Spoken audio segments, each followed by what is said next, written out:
Chicken biryani साथ में मिठा कुर्बानी chicken biryani. Hi everyone, welcome to Flavors of Food. Today we're going to make a very delicious dish called chicken biryani, loved by everybody. This is a rice dish actually mixed with chicken and a lot of other spices. The word biryani came from Persian language, from the Mughals to India, because Mughals ruled India for a long time. And there are different biryanis in different parts of the country, and depending on where it comes from, the spices are different and the taste is also a little bit different. So I have here 2 pounds of chicken. I've taken here today 6 chicken drumsticks or chicken legs. You can take chicken thighs with bones or without bones. So I have taken the chicken and washed it and cut into little pieces and left some of the legs as it is. I have 2 cups of basmati rice, washed and soaked for 20 minutes. You can soak it for 20 minutes or a little more than that, almost up to 30 minutes, but don't soak it for too long because the rice can become soggy and mushy when you cook with the chicken. I have 1 medium tomato chopped here, not finely chopped, just cut into cubes. 1 onion just cut into cubes. 2 onions finely or thinly sliced. You can see the difference between the other onion and this. This is thinly sliced. 5 tablespoons of yogurt.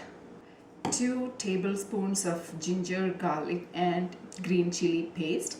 I've taken here 5 garlic cloves, 2-inch piece of ginger and 1 jalapeno, and I've ground this into a fine paste. If you don't want to use garlic and ginger and green chili separate, you can have 2 tablespoons of ginger garlic paste. Handful of raisins. This is optional. We like to add it. Sometimes some people don't want to add raisins. That's okay. 2 teaspoons of turmeric powder. 3 tablespoons of red chili powder.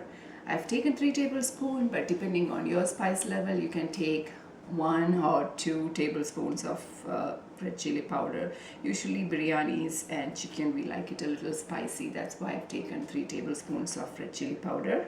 1.5 tablespoons of coriander powder. Half a teaspoon of garam masala powder, homemade. If you do not have homemade garam masala powder, you can use the garam masala powder from the stores. You need half a teaspoon of fennel seeds, 1 cardamom, 1 bay leaf, 2-inch piece of cinnamon and 4 cloves. You can dry roast this and powder it, and you can use it for the garam masala powder. And few cilantro leaves for garnishing. And this is for seasoning. I've taken 2-inch piece of cinnamon, 2 bay leaves cut into 4 pieces, 4 cloves and 2 cardamom. I'm just going to crush this, and we need 4 cups of water and 5 tablespoons of butter or clarified butter, which is also called ghee. I have the pressure cooker here on a high heat. Once it becomes hot, we'll reduce it into medium flame. So the pan is hot. I'm going to add 2 tablespoons of clarified butter, which is also called ghee. You can also use butter. If you're using butter, just add 2 tablespoons of butter at this time, and once it melts, you can just add the seasoning. I'm going to add the cinnamon piece, 2 cardamoms, the bay leaves and the cloves. So this will give a very good flavor for the biryani, and just saute it for a few seconds. You will get a very good aroma from all the spices. Now I'm going to add the ginger garlic and the chili paste. Now reduce the flame to medium once you put the ginger garlic paste, and just saute for a few minutes till the raw smell of the paste goes away. I sauteed it for like 1 minute. Now I'm going to add the chopped cubed onion. Just the 1 onion that we cut into cube size pieces, and saute it for like 1 or 2 minutes so that the onions become little translucent and soft.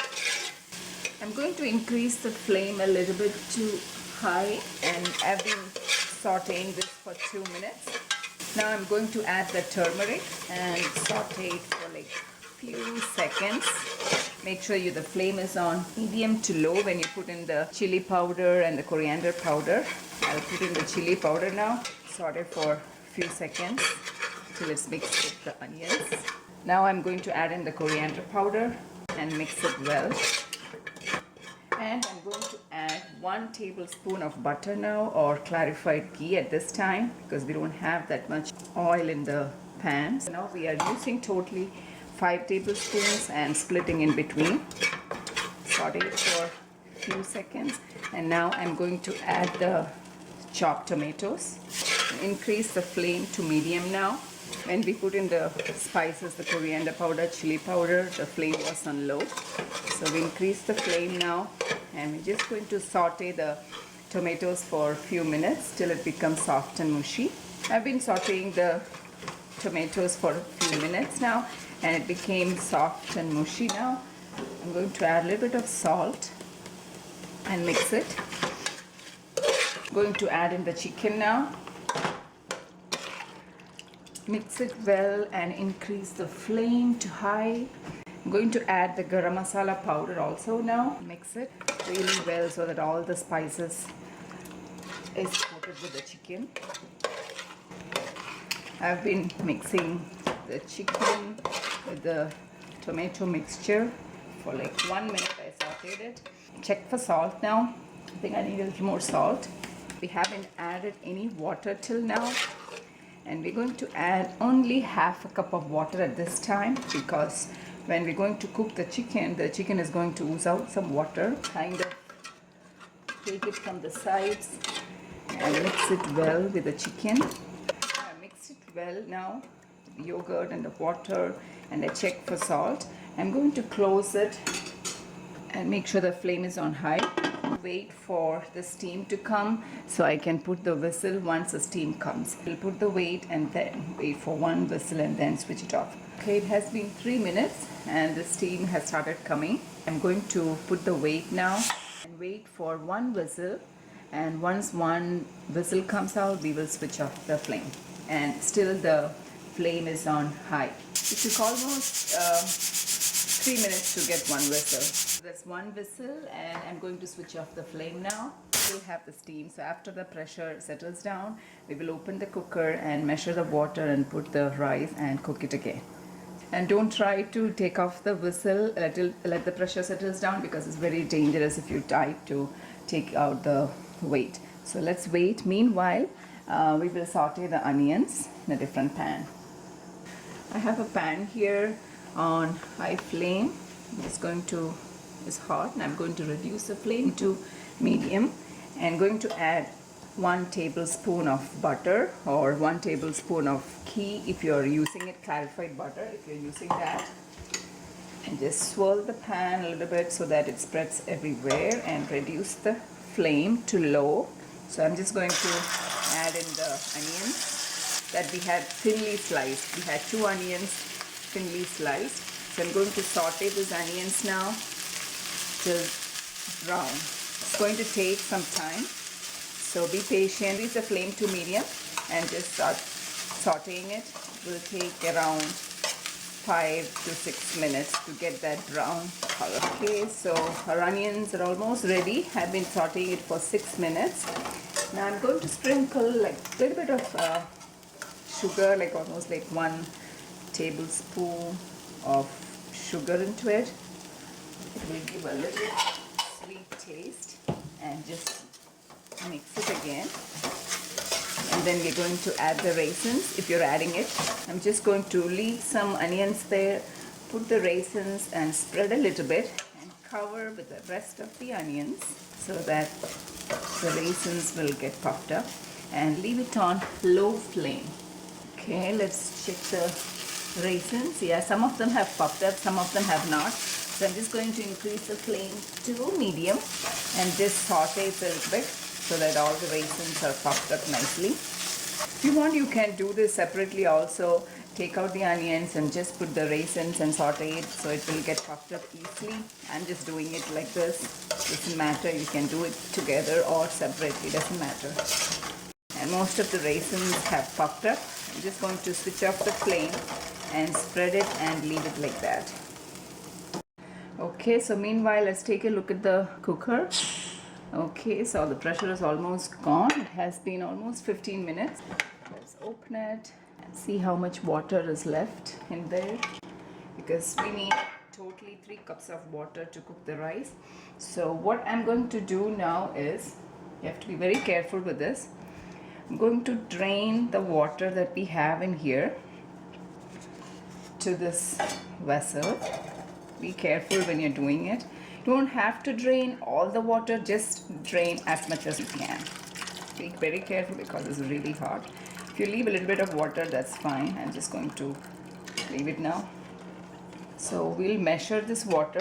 It should be a total of 3 cups because we are adding 2 cups of rice. So 1.5 cups for 1 cup of rice. So I need 3 cups of water. So let's measure how much is this now. 1, 2.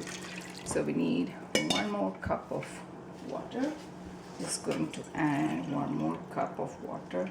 Just going to add to this so I can just take out all that spices and just add to this. We have added 3 cups of water.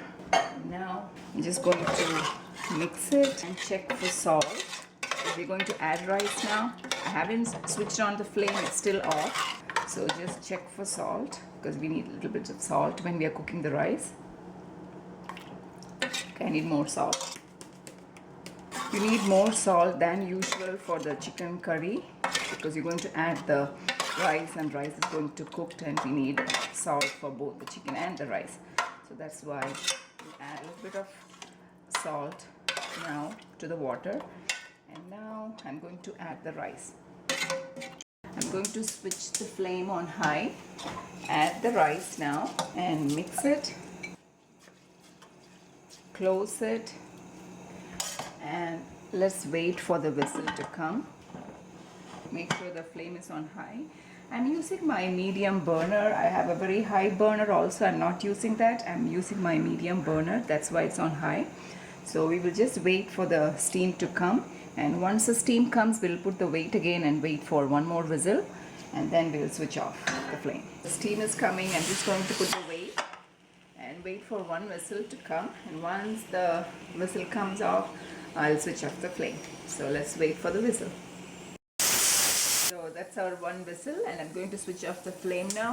And please don't open the cooker unless the pressure is gone.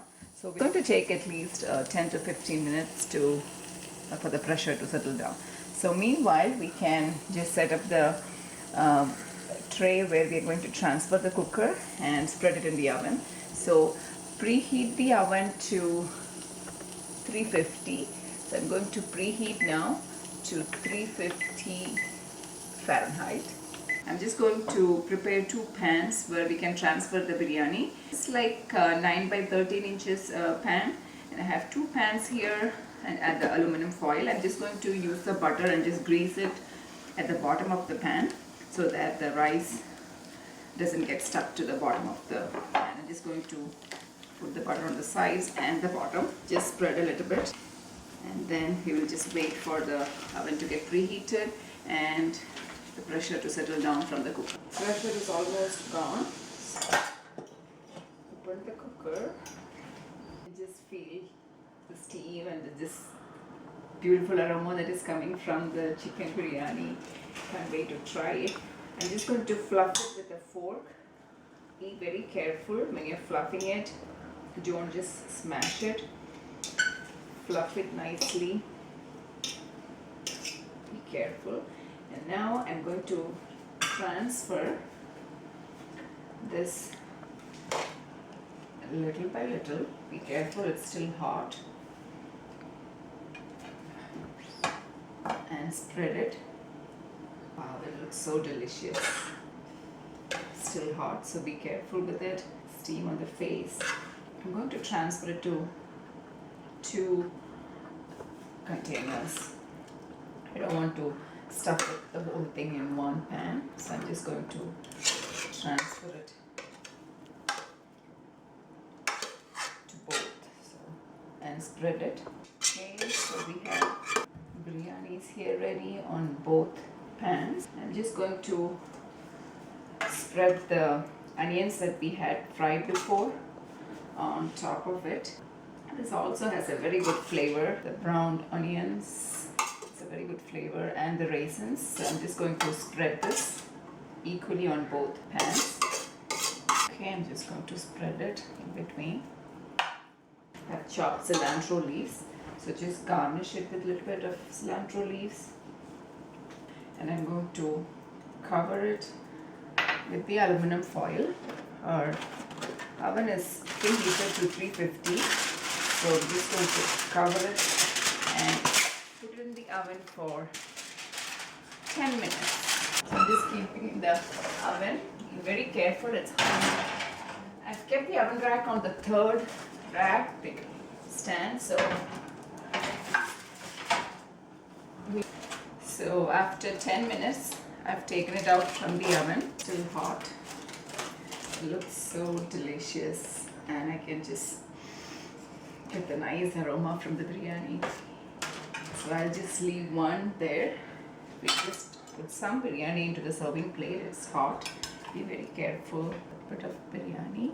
And the best thing to go with the biryani is the tomato, onion, yogurt raita, which I have a separate video for that. You can take a look at that. I'm sure you guys are going to enjoy it. So do try this recipe and enjoy with your family. Please like us on Facebook and subscribe to Flavors of Food. Till then, see you again. Happy cooking!